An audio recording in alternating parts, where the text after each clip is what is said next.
యూదా పత్రిక. దీనికి పెనల్టిమేట్ బుక్ అని కూడా అక్షరాన్ని అంటారు. పెనల్టిమేట్ అంటే అక్షరాల్లో చివరి అక్షరానికి ముందున్న అక్షరాన్ని పెనల్టిమేట్ అంటారు. అంటే ఈ 66 గ్రంథాల్లో 65వ గ్రంథం చివరి గ్రంథానికి, అంటే ప్రకటన గ్రంథానికి ముందున్న పుస్తకం కాబట్టి, పత్రిక కాబట్టి దీన్ని పెనల్టిమేట్ బుక్ అని కూడా అంటారు అని మనం చూడొచ్చు. యూదా ఎవరు ఈయన అంటే, ఈయన గురించి మనం మత్తయి సువార్త 13వ అధ్యాయం 55వ వచనంలో, అలానే మార్కు సువార్త 6వ అధ్యాయం 3వ వచనంలో మనం చూడొచ్చు.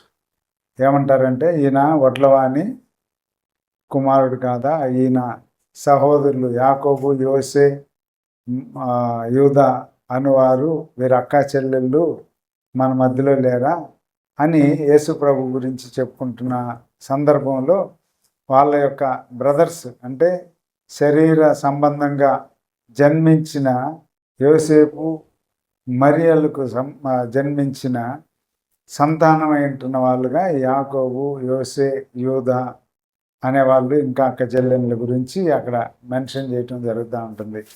కాబట్టి ఈ యూదా స్వయాన యేసు ప్రభుకి తమ్ముడు అవుతాడు. శరీర బాంధవ్యంగా కాకపోయినా వాళ్ళ తల్లిదండ్రుల దగ్గర నుంచి ఒకే గర్భంలో, తల్లి గర్భంలో జన్మించిన ప్రభు తర్వాత ఆమె గర్భంలో శరీర సంబంధంగా జన్మించిన కుమారులు వీళ్ళు, సహోదరులు వీళ్ళు. వీళ్ళు యాకోబు ఒక అమూల్యమైన పత్రిక కూడా ఆయన రాశాడు. యాకోబు అపోస్తుల కార్యాలు 15వ అధ్యాయంలో మనం చూడొచ్చు. ఆయన యెరూషలేము సంఘంలో ఒక కీ రోల్, ఒక గొప్ప పెద్దగా ఆయన ఉన్నట్లుగా మనం యాకోబు గురించి చూడొచ్చు.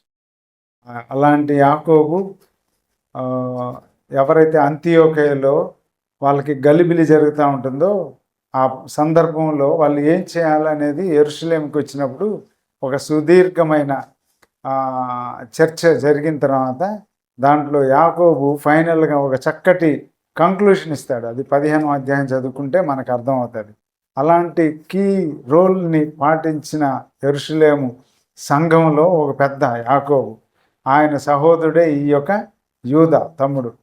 కాబట్టి వీళ్ళిద్దరు కూడా యేసు ప్రభు బ్రతికుండంగా వాళ్ళు చేసే పరిస్థితులు అన్నీ కూడా ఎప్పుడు కూడా వాళ్ళని వెంబడించిన పరిస్థితుల్లో కనపడరు ఆయన్ని.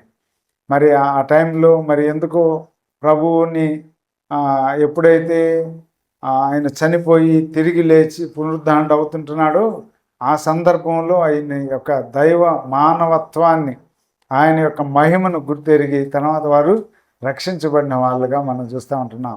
రక్షించబడి పరిచర్యలో పాలు పొందిన వ్యక్తులే కాదు, కానీ బైబిల్ 66 గ్రంథాల్లో అమూల్యమైన 2 పుస్తకాలని చేర్చబట్టానికి దేవుడు వీళ్ళని వాడుకున్నాడు అని మనం చూస్తాం, తన తమ్ముల్ని. ఈ యూదా ఆయన గురించి ఎలాగో ఇంట్రడ్యూస్ చేసుకుంటాడు అని అంటే, యేసు ప్రభువుకి నేను సహోదరుడిని అని చెప్పుకోవచ్చు. ఈ దినాల్లో అలాంటి పరిస్థితులను మనం లోకంలో ఎన్నో చూస్తూ ఉంటాం. ఒక గొప్ప వ్యక్తి, ఒక విఐపి, లేకపోతే ఒక మంచి నేమ్, ఫేమ్ ఉన్న వ్యక్తులు ఉన్నారు అని అంటే వాళ్ళని రక్త సంబంధికులుగా అందరికీ పాపులర్గా వాళ్ళని ఇంట్రడ్యూస్ చేసుకుంటారు. ఫలానా వ్యక్తికి నేను తమ్ముడిని, లేకపోతే ఫలానా వ్యక్తి యొక్క అంకుల్ని, లేకపోతే ఇలాగా ఇంట్రడ్యూస్ చేసుకుంటారు. ఎందుకు అని అంటే వాళ్ళకి క్లోజ్ రిలేషన్గా, బ్లడ్ రిలేషన్గా, లేకపోతే వాళ్ళ కుటుంబంగా ఇన్ఫ్లుయెన్స్ని పెంచుకోవటానికి చేస్తారు. కానీ ఈ యూదా ఎలాంటి వాడు అని అంటే తనని యేసు ప్రభువుకి సహోదరుడిగా చెప్పుకోవటానికి ఇష్టపడలేదు, కానీ యేసు ప్రభువుకి దాసుడిగా యాకోబుకి సహోదరుడు అని రెఫర్ చేస్తున్నాడు. అంటే రిలేషన్షిప్ని యేసు ప్రభువుకి ఇండైరెక్ట్గా తనకి నేను కూడా దాసుడినే అని చెప్తుంటున్నాడు. ఆయన ఏం చెప్తే అది చేసేవాడిని, నేను నా స్వతహాగా నేను స్వతంత్రుడిని కాదు, అంతకుముందు స్వతంత్రుడిగా ఉన్నవాడినే, కానీ ఇప్పుడైతే స్వతంత్రుడిని కాను, దాసుడిని అని అంటాడు. మన జీవితంలో కూడా అంతకుముందు యేసు ప్రభువు నమ్ముకోక ముందు మనం కూడా స్వతంత్రులమే, మనం కూడా మన ఇష్టానుసారంగా జీవించిన వాళ్ళమే.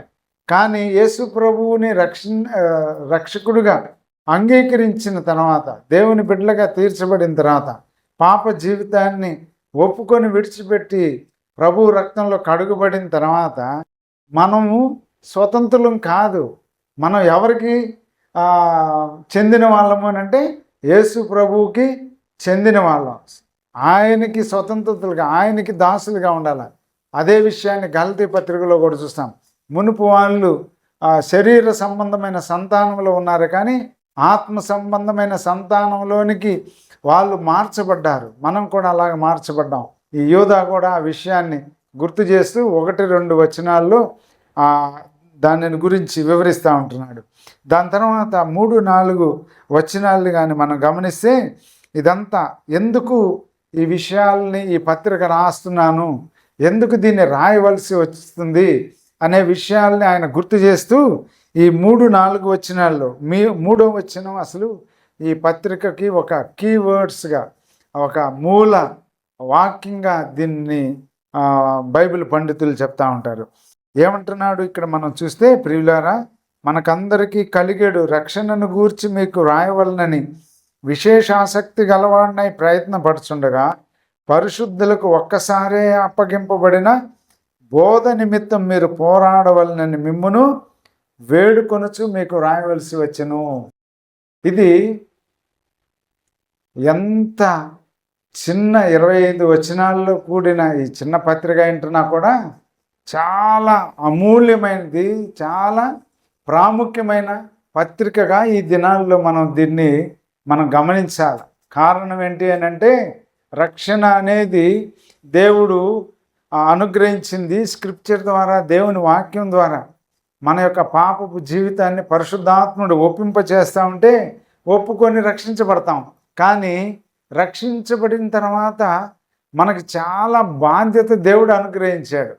మన జీవితంలో ఆ బాధ్యతను మర్చిపోయే పరిస్థితులు మనల్ని వెంటాడుతూనే ఉంటాయి. ఆరాధనలో కూడా చెప్పుకొచ్చాడు, మనం బలహీనులుగానే ఉంటాం. మనం టోటల్గా మనం పరిశుద్ధులు అంటే పవిత్రతలో ఉంటున్నాము.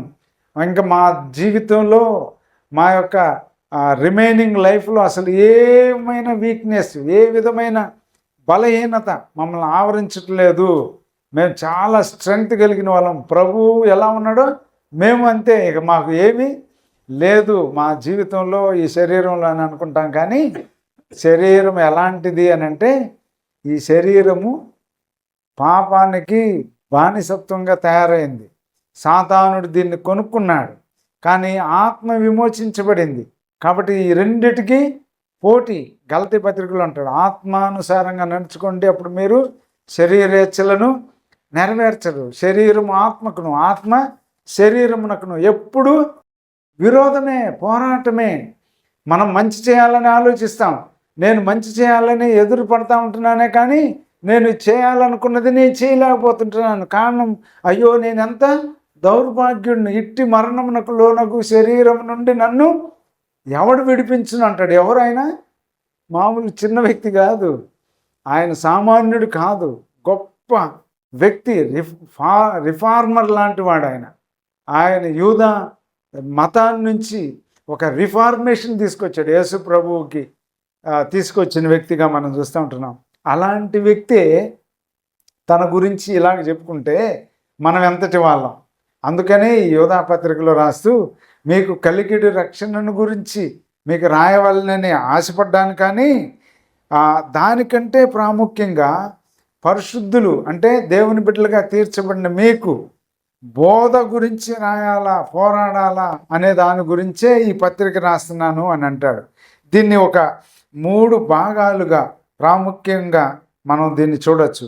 మొదటి భాగం ఏంటి అని అంటే, 5వ అధ్యాయం 5వ వచనం నుంచి 16వ వచనం వరకు దీన్ని గతంలో దేవదూతలు, అలానే సొదొమ గొమొర్ర, అలానే ఇజ్రాయేలీలు వీరు చేసిన అవిధేయతను బట్టి, విరోధాన్ని బట్టి వీరికి ఏమి తీర్పు తీర్చాడో దానిని ఒక 3 విషయాలు ఇక్కడ గుర్తు చేస్తూ ఉంటున్నాడు.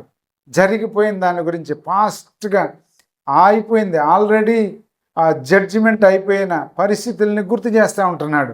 దాని తర్వాత 17వ వచనం నుంచి 14వ వచనం నుంచి 16వ వచనం వరకు, 8వ వచనం నుంచి 13వ వచనం వరకు, 5వ వచనం నుంచి 7వ వచనం వరకు ఈ 3 విషయాలు ఇక్కడ గుర్తు చేస్తూ ఉంటున్నాడు. దాని తర్వాత బిలీవర్స్గా ఏమి చేయాలా, దేవుని నమ్మిన పిల్లలుగా డ్యూటీ ఆఫ్ బిలీవర్స్ అంటారు, లేకపోతే డిఫెన్స్ అగెనెస్ట్ ఫాల్స్ టీచర్స్. ఈ అబద్ధ బోధకుల దగ్గర నుంచి మనం ఎలాగ పోరాడాలా, ఎలాగ కాపాడుకోవాలా, ఎలాగ మనం జీవించాలా అనే దాని గురించి 17వ వచనం నుంచి 23వ వచనం వరకు దీని గురించి వివరిస్తాడు. దాని తర్వాత బెనడిక్షన్ లేకపోతే వివరణ, డాక్సాలజీ అని 24, 25 వచనాల్లో మనం చూస్తాం. దీనిని ఈ 3 భాగాలు ప్రాముఖ్యమైన వాటిగా మనం చూస్తాం. 5వ వచనం నుంచి మనం ఈ 3 విషయాలు గుర్తు చేసుకుంటే 106వ కీర్తనలో ఈ ఉదయకాల సమయంలో 7వ వచనాన్ని గుర్తు చేశారు ఆరాధనలో. ఐగుప్తులో నుంచి ఇశ్రాయేలీయుల్ని విడిపిస్తే వాళ్ళు దేవుని యొక్క కృపాతిశయాన్ని ఏం చేశారు, మర్చిపోయారు, విడిచిపెట్టేశారు. అందుకని యెహోషువ తన గ్రంథంలో కూడా చివరి 24వ అధ్యాయంలో ఆయన అంటాడు కదా, మీరు మీ పితరులు ఏదైతే ఆ యొక్క నది అవతల దేన్నైతే ఆచరించారో, దేన్నైతే పూజించారో, దేన్నైతే కొలిచారో దాన్ని మళ్ళా వాళ్ళు క్యారీ అవుట్ చేస్తా అరణ్య మార్గంలో దేవుడు ఐగుప్తులో నుంచి తీసుకుని వస్తే వాళ్ళు అరణ్యంలో ఏం చేశారంట, సేమ్ అక్కడి నుంచి నది అవతల అంటే ఐగుప్తులో ఎలాగ జీవిస్తూ వచ్చారో వాళ్ళ దగ్గర బయలు దేవతలు, అష్టారోతు దేవతలు, లేకపోతే అలాంటి విగ్రహారాధన, వీటిలన్నిటినీ కూడా వీళ్ళు మరలా అరణ్యంలో చేసుకుంటూ వస్తుంటున్నారు. సీనాయి పర్వతం దగ్గరికి వస్తే భయంకరమైన పాపానికి లోనైపోయారు కదా. వాళ్ళు అక్కడి నుంచి వాళ్ళ జీవితంలో ఇక్కడికి వచ్చిన తర్వాత వాళ్ళ యొక్క దైనందిన జీవితంలో వాళ్ళకి అవసరమైంటుంది కావాలి. అప్పటి నుంచి సోర్స్ ఎక్కడ కావాలని దేవుడు ఏం చేశాడు, వాళ్ళ దగ్గర నుంచి వెండి బంగారాలు అన్నీ అడిగి తెచ్చుకోమంటే వాటిని తీసుకొని వచ్చి వాళ్ళ మధ్యలో ఏం చేస్తున్నారు, ఒక దూడను చేసుకుంటా ఉంటున్నారు. అంటే దేవుడు చేసిన గొప్ప కార్యం, ఐగుప్తులో నుంచి విడిపించిన ఆ విషయాలన్నిటినీ మర్చిపోయి వాళ్ళు రాలిపోయారు అని అంటాడు ఇక్కడ యోధా పత్రికలో 5వ వచనంలో చూస్తే మనం కదా. ఐగుప్తులో నుండి ప్రజలను రక్షించినను వారిలో నమ్మకపోయిన వారిని తర్వాత నాశనం చేసెను. ఐగుప్తులో నుంచి వాళ్ళు విడిపించబడి వచ్చారే కానీ వాళ్ళు పాపాన్ని అంటిపెట్టుకొని జీవిస్తానే వాళ్ళ యొక్క దైనందిన జీవితంలో, వారి యొక్క యాత్రా జీవితంలో దేవునికి దగ్గరగా ఉండవలసిన జీవితం వాళ్ళు ఏం చేశారంటే మళ్ళా లోకంలోకి వెళ్ళిపోయారు, పాపంలోకి వెళ్ళిపోయారు. వాళ్ళు విడిపించబడిన వారని బానిసత్వం నుంచి దేవుడు రక్షించి ఒక తన యొక్క దేశానికి తీసుకొని వస్తుంటున్నాడు, వాగ్దాన దేశంలోనికి ప్రవేశింప చేస్తాడు అనేదాన్ని మర్చిపోయి వాళ్ళు అటు తిరిగిపోయటం వల్ల అలాంటి వాళ్ళందరినీ ఆ యొక్క పాలు తేనెల ప్రవహించే పాలస్తీనాలోనికి, దేవుని యొక్క వాగ్దాన భూమిలోనికి వాళ్ళని తీసుకొని రావడానికి ఇష్టపడలా. వాళ్ళని అరణ్యంలోనే రాల్చివేసినట్లుగా మనం చూస్తూ ఉంటున్నాం. క్రొత్త జనరేషన్, న్యూ జనరేషన్ని దానిలోకి తీసుకొని వచ్చాడు. ఒక్క యెహోషువ, కాలేబులు తప్ప ఎవరు కూడా ఐగుప్తులో బయలుదేరిన వాళ్ళు ఆ యొక్క దేశంలో ప్రవేశించలేదు అని మనం చూస్తూ ఉంటున్నాం.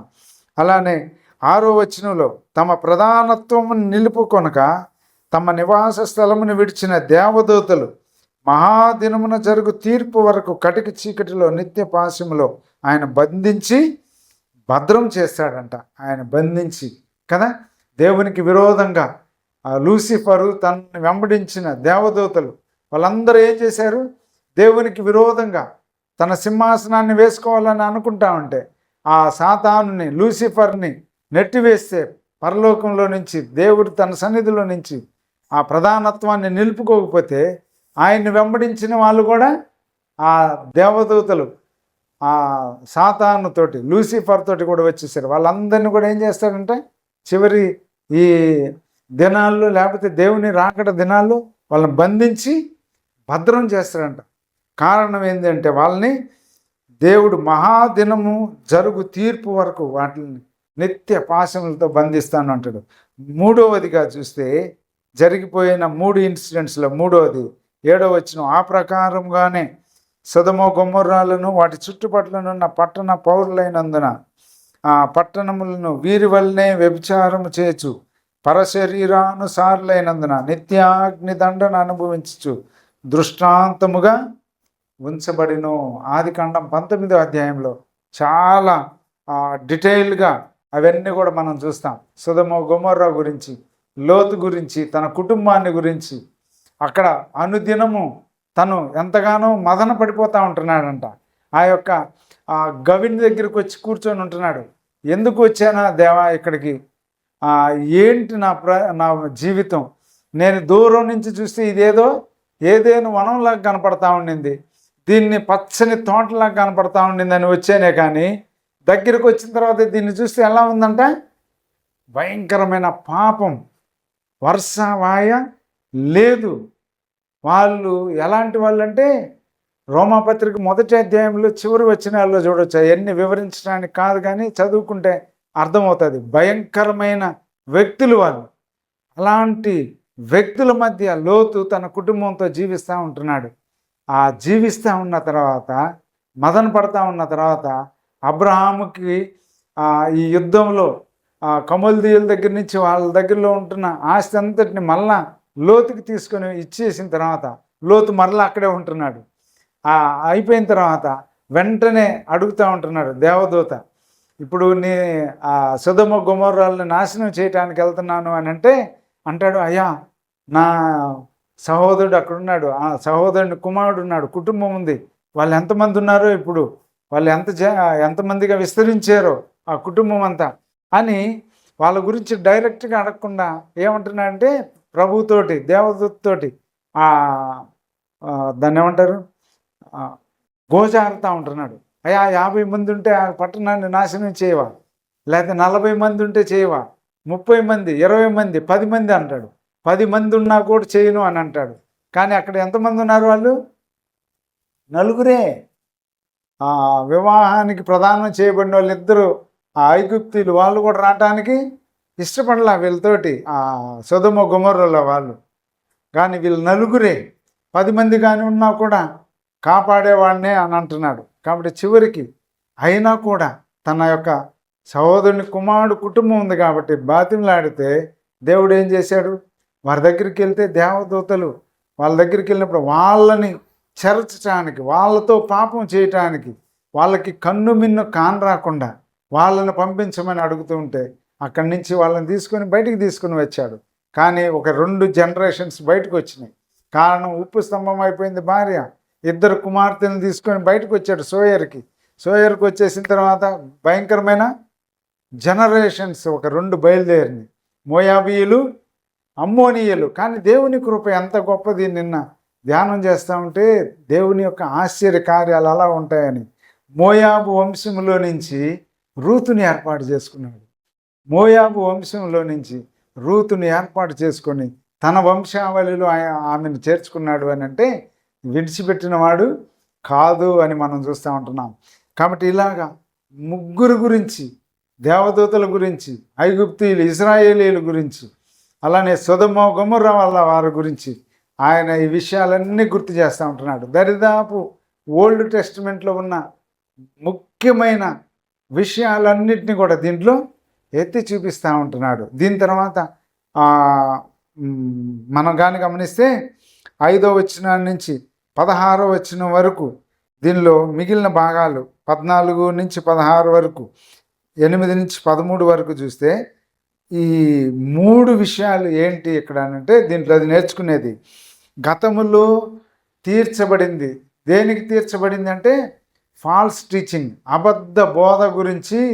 అబద్ధ బోధతో వాళ్ళు నింపబడి దేవునికి విరోధంగా జీవించిన దాన్ని బట్టి ఆ ముగ్గురిని ఏం చేశాడు అనేది మనం ఇప్పుడు చూసాం.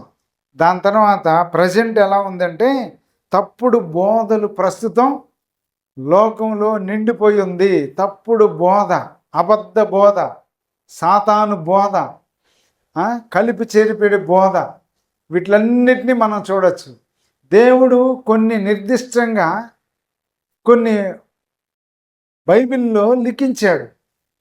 ఎసెన్షియల్ థింగ్స్ అంటారు, నాన్ ఎసెన్షియల్ థింగ్స్ అంటారు.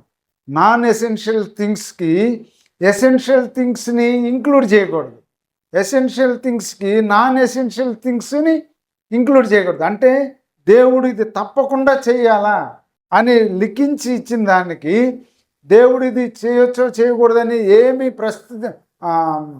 చెప్పకుండా ఉన్న వాటిల్ని దీనికి కలిపి ఇది చేయకూడదు, ఇలాగ ఉండకూడదు అని సొంత బోధ బోధించకూడదు, అబద్ధ బోధ, కలిపి చేరిపెట్టి బోధ అని అంటాడు.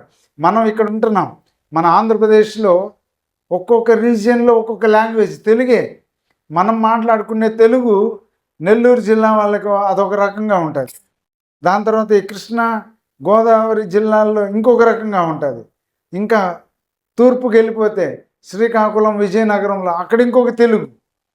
అన్నీ తెలుగు ప్రజలే, కానీ ఏరియాని బట్టి వాళ్ళ లాంగ్వేజ్లో కొంత అర్థం చేసుకోవటం మారిపోతూ ఉంటుంది. దాని తర్వాత కల్చర్ మారుతూ ఉంటుంది. ప్రపంచంలో అంత యూదా కల్చర్ కాదు, బైబిల్లో లిఖించిన ఇజ్రాయేలీల కల్చర్ ప్రపంచం అంతా లేదు. కానీ దేవుని యొక్క ఆశ్చర్యమైన కార్యం అబ్రహాంకి ఇచ్చింది ఏంటంటే, నీ వలన అన్ని జనులను నేను ఆశీర్వదిస్తాను అని. ప్రపంచంలో ఉన్న అందరినీ దేవుడు రక్షించుకోవటానికి ఇష్టపడ్డాడు. మనందరం కూడా రకరకాల విభిన్నమైన అలవాట్లు కలిగిన వాళ్ళం, ఆచారాలు కలిగిన వాళ్ళం, రకరకాల భావాలు కలిగిన వాళ్ళం. కానీ క్రీస్తు రక్తంలో మనందరం కూడా ఏమవుతున్నాం? ఒకటిగా అవుతుంటున్నాం, రక్షించబడుతుంటున్నాం, ఒక రక్తంలో కడుగుబడ్డాం. కడుగుబడిన మనకి కొన్నిచ్చాడు, ఏం చేయాలని. వాటిల్ని మాత్రం మనం తప్పకుండా ఎక్కడ ఉన్నా ఎవరైనా కూడా యేసు ప్రభు రక్తంలో కడుగుబడి ఎవరు దేవుని ఆరాధిస్తూ ఉంటున్నా, రకరకాలుగా కూడుకుంటున్నా, వాళ్ళందరూ ఎవరు పేరట కూరుకుంటున్నారు, ఎవరి నామంలో రక్షించబడుతున్నారు, ఎవరిని ఆరాధిస్తుంటున్నారు అనంటే వీటిలో ఎక్కడ కూడా తేడా ఉండదు. వాళ్ళలో ఎన్నో తేడాలు ఉండొచ్చు, కానీ యేసు ప్రభువుని ఆరాధించే దాంట్లో తేడా లేదు. యేసు ప్రభు రక్తంలోనే పాప క్షమాపణ అనేది చెప్పే దాంట్లో తేడా లేదు. ఇలాంటివి ఎసెన్షియల్ థింగ్స్లో ఈ యూదా గుర్తు చేస్తూ ఉంటున్నాడు. అబద్ధ బోధ, చివరి దినాల్లో కలిపి చేరిపిటి బోధ, వీటిలన్నిటిలో కూడా ఎలా ఉన్నది అని ఈ 8వ వచనం నుంచి మనం 13, 14, 16 వచనాల వరకు దీన్ని చూడవచ్చు. మీరు దాన్ని తర్వాత ధ్యానించుకుంటే బాగుంటుంది. ఎందుకంటే సమయం లేదు, దాని గురించి వివరించడానికి సమయం ఎక్కువైపోతూ ఉంటుంది.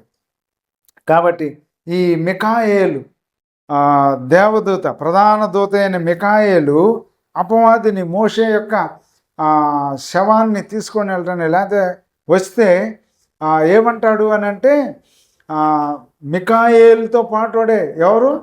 లూసిఫర్. ప్రధాన దూతల్లో వాడు ఒక దూతే, కానీ దేవునికి అధికారం ఇస్తూ దేవునికే సర్వాధికారి దేవుడే అని చెప్తూ ఈ ప్రధాన దూత మిఖాయేలు ఏమంటాడు?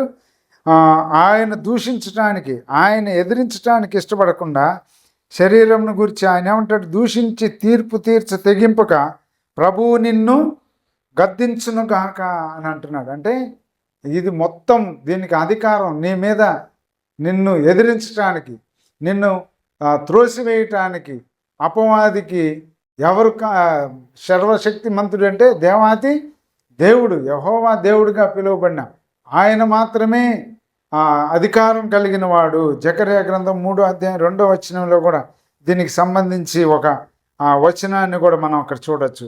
దాని తర్వాత చూస్తే కయీను నడిచిన మార్గంలో ఎవరు నడిచారంట? బిలాము నడిచిన తప్పు త్రోవలో బహుమానం పొందవలనని బిలాము నడిచాడు. కయీను నడిచిన మార్గం ఏం మార్గం? నేను ఎట్లాగొట్ట ఆరాధన చేసి ఎలాగలాగా ఆయనకి హృదయార్పణ నా దగ్గర ఉన్న వాటిని అర్పిస్తే ఆయన ఎందుకు ఆగ్రాణించడు, ఆయన ఎందుకు అంగీకరించడు అన్నట్లుగా కయీను చేశాడు. కానీ హేబేలు యొక్క ఆరాధన దేవుడు అంగీకరించాడు. ఎందుకంటే ఆయన హృదయం, హేబేలు హృదయం, హేబేలు యొక్క ఉద్దేశం దాని తర్వాత తల్లిదండ్రుల దగ్గర నుంచి వాళ్ళు దూరం అయిపోవటానికి, ఏదేనిలో నుంచి వారు పారద్రోలబట్టడానికి ఎవరు కారణం? అవిధేయతని, ఆజ్ఞ అతిక్రమమే పాపమైందని. దాని తర్వాత వారు దేవుని దగ్గరికి రావాలి అని అంటే బలి జరగాలని దేవుడే వారికి ఆ బలి అర్పించి వారికి చర్మపు చొక్కాయలు ధరింప చేసింది. అవన్నీ కూడా చెప్పుండొచ్చు కుమారులిద్దరికి. కానీ హేబేలు దాన్ని పాటించి దేవునికి అర్పణ అర్పించడానికి శ్రేష్టమైన బలి అర్పించి దేవునికి అంగీకారంగా యోగ్యమైనదిగా చేసుకున్నాడు. కానీ కయ్యను ఏం చేశాడు? ఏంటి, భూమి శపించబడిన భూమిలో నుంచి తీసుకుని వస్తే ఆ ఫలం ఇస్తే ఎందుకు అంగీకరించడు అన్నట్లుగా చేశాడు. కాబట్టి కయ్యనును అతని అర్పణను దేవుడు అంగీకరించలేదు. ఈ దినాల్లో కూడా, ఈ భయంకరమైన దినాల్లో తప్పుడు బోధ, తప్పుడు సిద్ధాంతం, లేకపోతే అబద్ధ బోధ, ఈ ఫాల్స్ టీచింగ్ చేసే ఈ దినాల్లో మనం జీవిస్తూ ఉంటున్నాం. రక్షించబడిన మనం కూడా మన ఇష్టానుసారంగా దేవుని ఆరాధించడానికి వీలు లేదు. వారమంతా మనం మన పర్సనల్ లైఫ్లోకి పూర్తిగా ఉండిపోయి ఆదివారం వచ్చి ఆయన సన్నిధిలో ఆరాధించడం మాత్రమే ప్రాముఖ్యం అనుకోవటానికి వీలు లేదు. ప్రతి దినము దేవునితో మనం ఇంటిమెస్సి కలిగి ఉండాలి. దేవుడు మనల్ని ఏర్పాటు చేసుకుంది వారంకి ఒకసారి, సంవత్సరంకి ఒకసారో, నెలకు ఒకసారో కాదు అని గుర్తు చేస్తూ ఉంటున్నాడు. ప్రతిదినం ఆహారం తీసుకుంటాం.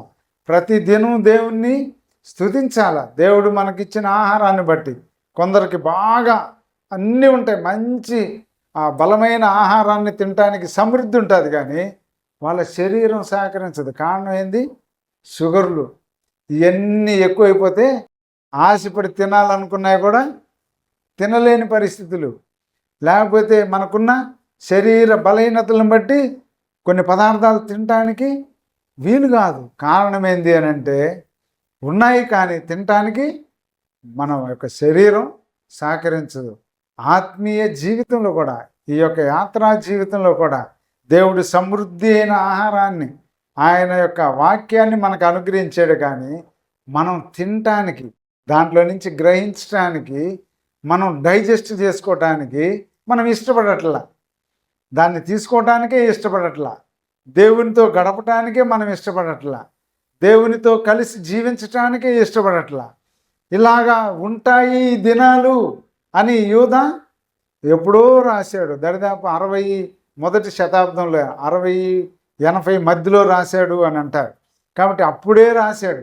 ప్రారంభపు దినాల్లోనే, ప్రభు ఆరోహణపై వెళ్ళిపోయిన దినాల్లోనే ఇప్పుడు జరిగే విషయాలన్నిటిని గురించి, జరగబోయే విషయాలన్నిటిని గురించి కూడా రాస్తూ ఉంటున్నాడు. కాబట్టి మనం మెలకువ కలిగి, జాగ్రత్త కలిగి మనం జీవించాలనేది 17వ వచనం నుంచి మనం కానీ గమనిస్తే 23వ వచనం వరకు, అంత్యకాలమునందు తమ భక్తిహీనమైన దురాశల చొప్పున నడుచు పరిహాసకులు ఉందురు. మన ప్రభు అయిన యేసుక్రీస్తు అపోస్తుల పూర్వమందు మీతో చెప్పిన మాటలను జ్ఞాపకం చేసుకున్నది. అట్టి వారు ప్రకృతి సంబంధులు, ఆత్మ లేని వారినై ఉండి భేదములు కలుగజేయుదురు.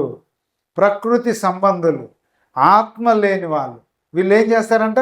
ఇది దైవ కార్యం, ఇది దేవుని కార్యం, ఇది దేవుడు చేస్తుంటున్న కార్యం.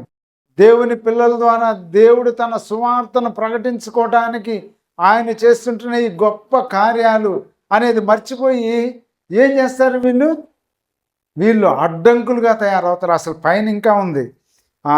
13 వచనం చూడండి, ఎంత భయంకరంగా ఉంటుందంటే 12-13 వచనాల్లో 13, తమ అవమానమును నురుగు వెళ్ళగ్రక్కువారై సముద్రము యొక్క ప్రచండమైన అలలుగాను మార్గము తప్పి తిరుగు చుక్కలుగాను ఉన్నారు. వారి కొరకు గాఢాంధకారం నిరంతరము భద్రం చేయబడిందంట. నురుగు వెళ్ళగక్కుతారంట, ఆక్రోశం. దాని తర్వాత వచ్చి ఎంత ఉంటుందో ఎదుటి వ్యక్తి మీద యుద్ధం ప్రకటించడానికి లోకంలో ఉన్నవాడు, లోకస్తుడు కూడా సరిపాడు. వీళ్ళు మధ్యస్థంలో ఉంటున్న వీళ్ళు ఎలాంటి వాళ్ళు అనేది మనం కింద చదువుకున్నాం కదా. వీళ్ళు ప్రకృతి సంబంధులు, ఆత్మ లేని వాళ్ళు. వీళ్ళు ఇలా ఉన్నారు కాబట్టి దేవుని కార్యం, దైవ కార్యం ఇది అవునా కాదా, ఇది పాజిటివ్గా ఉందా లేదా, ఇది దేవునికి అంగీకారంగా ఉంటుందా లేదా ఈ పరిచర్య అనేది అర్థం చేసుకోలేకుండా శరీర కార్యాలు ఎక్కువైపోయి, శరీరం యొక్క ఈ యొక్క ఇన్ఫ్లుయెన్స్ ఎక్కువైపోయి ఆత్మను కూడా చంపేసుకుంటూ ఉంటారు. ఆత్మను వాళ్ళు చంపుకోవటం కాదు, ఇతరుల ఆత్మను కూడా చంపుతారు. పరిచయులతోటి యేసు ప్రభువు తన శిష్యులతోటి అంటాడు, పరిచయులు ఎలాంటి వాళ్ళు అంటే తెలుసా, శాస్త్రులు పరిచయులు వాళ్ళు, వీరు భూమి అంతా తిరుగుతారంట, గుండ్రంగా చుట్టూ వచ్చి వీళ్ళు పోరంట పరలోకానికి, పరదేశికి వీళ్ళు వెళ్ళరు, వెళ్ళే వాళ్ళని వెళ్ళనీయరంట.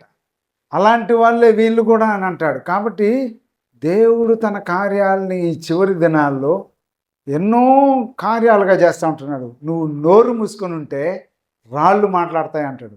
నువ్వు మౌనంగా ఉంటే, హద్దులు పెట్టుకొని గోడలు కట్టుకొని రాజకోటలో ఉంటే రాజకోటని ఎరుకో గోడలను పగలగొట్టేసి దాన్ని ఈక్వల్ చేసేసి ఫ్రీడమ్ చేసినట్లుగా చేస్తూ ఉంటాడు అని యోధా పత్రికలో నుంచి ఈ చివరి దినాల్లో ఉన్న యాక్టివిటీస్, స్పిరిచువల్ యాక్టివిటీస్, సంఘాల్లో యాక్టివిటీస్, లోకంలో దేవుని నమ్ముకున్న మనం అబద్ధ బోధ, ఈ ప్రకృతి సంబంధమైన బోధ, దాని తర్వాత వచ్చి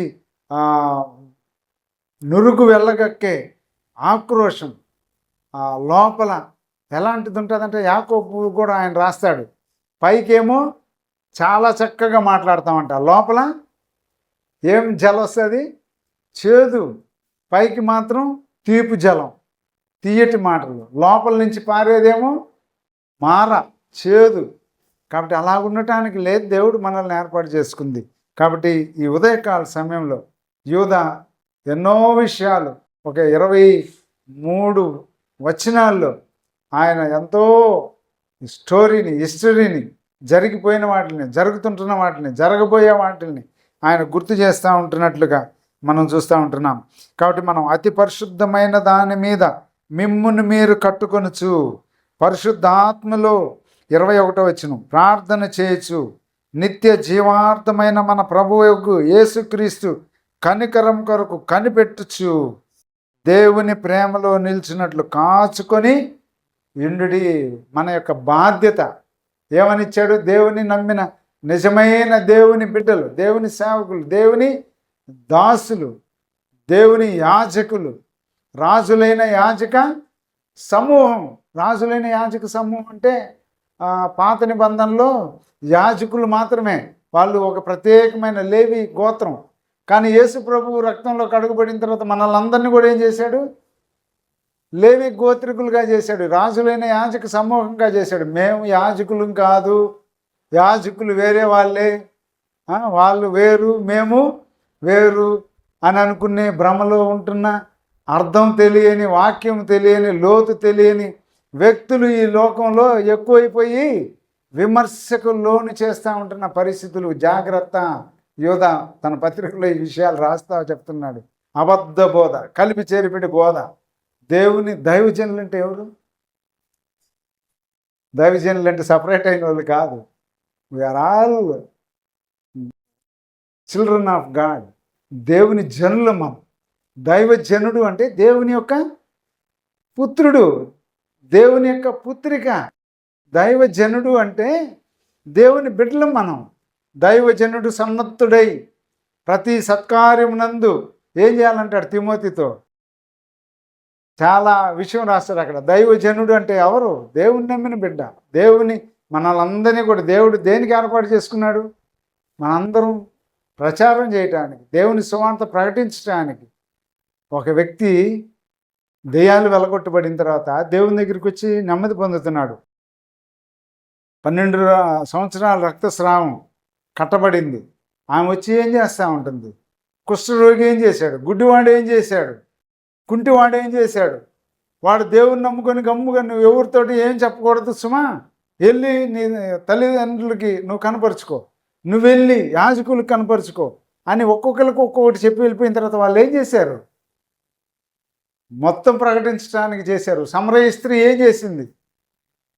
ఊరంతటికి ప్రకటించింది. నిన్ను నన్ను రక్షించింది దేనికి అన్నట్టు. ఊరుకు మనం రక్షించబడి గూట్లో ఉండటానికి కాదు. మనము కేసులో దాన్ని ఏమంటారు, కేసేనా గూడులో ఉండటానికి కాదు మనల్ని పెట్టుకుంది. సీత రామ సీత చిలకలు అంటారు చూడు, రా ఏది రామచిలకలు వాటిల్లా కాదు, లేకపోతే లవ్ బర్డ్స్ లాగా కాదు, లేకపోతే కుందేళ్ళులాగా కాదు. ఒక దీంట్లో వేసి ఆపుకొని ఉండటానికి కాపాడుకుంటా ఉంటానికి, దాన్ని కాపాడుకోవటానికి బయట యజమానుడు, దానికి టయానికి ఫుడ్ పెట్టడానికి దాన్ని చాకేవాడు ఉన్నట్లుగా మనకు ఆయన పెడతా ఉంటాడు. మనం ఏం చేయకుండా గమ్ముకు తింటే బాగా బలిష్టంగా తయారయ్యి ఉండటానికి కాదు దేవుడు మనల్ని ఎన్నుకుంది, మనల్ని రక్షించుకుంది. Go and preach the world, మనం గాస్పుల్ ప్రకటించడానికి, మనం సాక్ష్యం ఇవ్వటానికి, దేవుని దైవజనులుగా దేవుని జనాంగంగా మనం ప్రకటించేవారుగా ఉండటానికి చేశాడు. కాబట్టి ఇలాంటి పరిస్థితుల్లో అర్థం చేసుకోలేక ఉంటా ఉంటున్నారు. అందుకనే అతి పరిశుద్ధమైన దాని మీద మిమ్ముని మీరు కట్టుకొనచ్చు, పరిశుద్ధాత్మలో ప్రార్థన చేయొచ్చు, నిత్య జీవార్థమైన మన ప్రభువుకు యేసుక్రీస్తు కనికరం కొరకు కనిపెట్టుచు దేవుని ప్రేమలో నిలిచినట్లు కాచుకొని ఉండుడి. సందేహపడు వారి మీద కనికరం చూపుడి, అగ్నిలో నుండి లాగినట్లు కొందరిని రక్షించుడి. ఇలాగా అగ్నిలో పడిపోయే పరిస్థితుల్లో ఉంటున్న వాళ్ళు ఉంటున్నారు, ఇలాంటి భ్రమలో ఉండిపోయే వాళ్ళు ఉంటున్నారు. మేమేం ప్రకటించకూడదు, మేము ఇలాంటి వాళ్ళం కాదు, మాకు ఇలాంటి దేవుడు మమ్మల్ని ఇలాగ పిలవలేదు, మమ్మల్ని ఇలాగ ఏర్పాటు చేసుకోలేదు అని అనుకుంటా ఉంటున్న వాళ్ళు ఉంటున్నారు. అలాగ అనుకుంటూ ఒక నాణ్యం కదా, ఒక తలాంతును భూమిలో పూడ్చిపెట్టినట్లుగానే జీవిస్తూ ఉండే వాళ్ళు ఉన్నారు. వాళ్ళ వల్ల దేవునికి ప్రయోజనం లేదు, మనకి ప్రయోజనం లేదు. పూడ్చిపెట్టుకొని ఉంటే మనం వ్యాపారం చేయాలి, ఫలించి అభివృద్ధి చెందాలి. మనం లోకాన్ని నింపినట్లుగా దేవుని రాజ్యం, పరలోక రాజ్యం భూమి మీద మీ మధ్యలోనే ఉందంటున్నాడు. మనం దేవునికి సాక్షులుగా దేవుని కొరకు జీవించే వాళ్ళగా ఉండాలి. ఇలాగా పడిపోయే వాళ్ళని అగ్నిలో నుండి లాగినట్లుగా కొందరిని రక్షించాలా, సందేహపడే వారి మీద మనం కనికరం చూపించాలి. అలాగుంటూ మనం ఈ లోకంలో దేవుని కొరకు జీవిస్తానికి మనం ఈ యొక్క బోధ, ఈ యొక్క అబద్ధ బోధ, ఫాల్స్ టీచింగ్, కలిపి చేరిపెట్టి బోధ, తమ స్వకీయ దురాశకు మరలు కొలుపుకోవటానికి మేఘముల వల్లే, ప్రచండమైన మేఘముల వల్లే నురుగు వెళ్ళగ్రక్కేవారుగా ఉంటారు. వాళ్ళతోటి జాగ్రత్తగా ఉండాలి మనం అని చెప్తూ చివరికి 24-25 వచనాల్లో చక్కగా ముగింపు ఆయన ఇస్తాడు. తొట్టిల్లకుండా మిమ్మల్ని కాపాడుటకును, తన మహిమ ఎదుట ఆనందముతో మిమ్మల్ని నిర్దోషులనుగా నిలువబెట్టుటకును, శక్తి గల మన రక్షకుడైన అద్వితీయ దేవునికి మన ప్రభు అయిన యేసుక్రీస్తు ద్వారా మహిమయు మహాత్మ్యమును ఆధిపత్యమును అధికారమును యుగములకు పూర్వమును ఇప్పుడును సర్వయుగములను కలుగునుగాక అని అంటున్నాడు. అలాంటి కృప పరిశుద్ధాత్మ దేవుడు మనకు కూడా అనుగ్రహించడానికై తన యొక్క సహోదరుడిని శరీర సంబంధంగా తన తల్లిదండ్రులకు జన్మించిన, తన తర్వాత జన్మించిన ప్రభువుల వారు సహోదరులైంటున్న యాకోబు, యూదా, యోసే ఇలాంటి వారందరూ కూడా ఒక బలమైన వ్యక్తులుగా లోకంలో తమ యొక్క జీవితాన్ని ప్రాణార్పణ చేసిన వీళ్ళు, వాళ్ళ ద్వారా రాయబడిన ఈ యొక్క ఒకటే ఒక అధ్యాయం 25 వచనాల్లో ఆయన హెచ్చరిస్తూ మనల్ని బోధనలో మనల్ని బలపరుస్తూ మనం ఎలాగో ముందుకు సాగిపోవాలో 24-25 వచనాల్లో బ్లెస్సింగ్స్ తోటి ముగిస్తుంటుండగా మన యొక్క జీవితం కూడా, మన యొక్క ముగింపు కూడా అలాగ నమ్మకంగా దేవునికి మహిమకరంగా ఉండాలని హెచ్చరించబడుతూ ఉంటున్నాం. అలాంటి కృప పరిశుద్ధాత్మ దేవుడు మనందరికీ అనుగ్రహించునుగాక. ఆమేన్.